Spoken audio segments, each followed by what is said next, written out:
Le sfide non sono tutte uguali. Questa volta vince la terza. La terza dose è fondamentale per sconfiggere il Covid-19. Prenota la tua vaccinazione. Con la terza vinciamo insieme. Veramente grazie, per me è stato un piacere e un onore collaborare con voi per questa campagna. Un'amica del Veneto si è messa subito a disposizione per questa campagna istituzionale. Con queste parole il presidente Zaia ha presentato il video di sensibilizzazione alla vaccinazione che vede come protagonista la campionessa Federica Pellegrini. Video dal pomeriggio diffuso sui social che verrà trasmesso anche dai mezzi di informazione. L'iniziativa voluta dal governatore che si è rivolto a quei cittadini che non si sono ancora vaccinati per timore. La battaglia la facciamo assieme e la vinciamo assieme. Questa battaglia dobbiamo vincerla, non dobbiamo tornare a chiudere tutto, dice Zaia, presentando i dati della giornata che vede in Veneto oltre 5.000 nuovi contagi, con un tasso di occupazione delle terapie intensive al 16% e dell'area medica al 17%. Si tratta di un terzo dei ricoveri rispetto all'anno scorso, quando avevamo però meno contagi, spiega Zaia, ad indicare come oggi a fare la differenza sia la campagna vaccinale.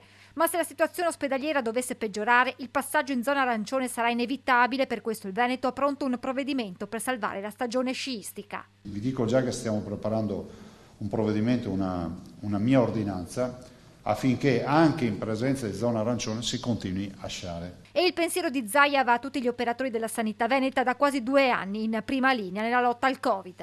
Io sono preoccupato per il morale delle truppe, ve lo dico veramente, perché dopo 22 mesi che stai lì a combattere e non vedi alba, mi mettono nei panni del morale delle truppe.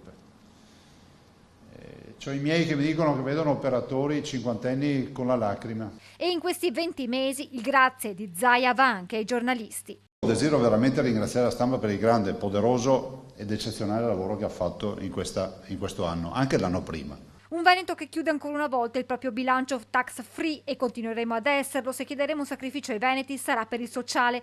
Sottolinea Zaia ricordando che l'anno si chiude con un PIL al 6,9% e previsioni per il 2022 al 4,5%.